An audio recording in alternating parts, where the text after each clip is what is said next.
Um, ako, hindi naman ako masyado nag-adjust because tinignan ko lang siya as a concept of love. Ano yun? Kasi, yes, in real life, and yun din naman yung gusto ko as an actor eh. The farther away yung karakter or yung role from me as Esteban, mas gusto ko because gusto kong lumulusong sa mundo ng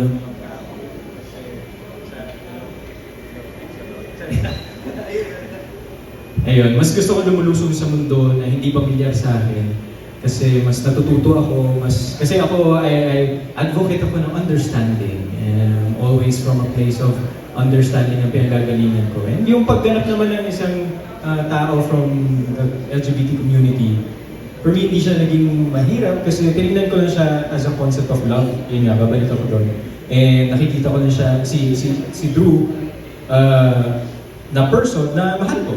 So for me, naging ganun lang siya kasimple, kaya rin hindi ako nahirapan gampanan kasi yung concept naman ng love ay malinaw sa akin. And regardless kung, yun nga, anong kasarian, hindi nagmamatter yung sa akin. So, yun.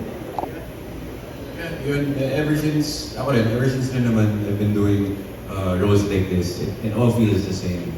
It's all like, it's love. Yun yan. Sinabi na rin ni Teban, love is love. Like, it doesn't, being in a BL doesn't make it feel like you're being in a BL. It's different stories, different backgrounds, pero yung pagiging BL niya, I think, is just, from an actor's point of view, is just as same as na parang, oh, yung character mo ngayon, ang mahilig siya sa adobo, hindi din siya adobo. So it's just, parehas lang.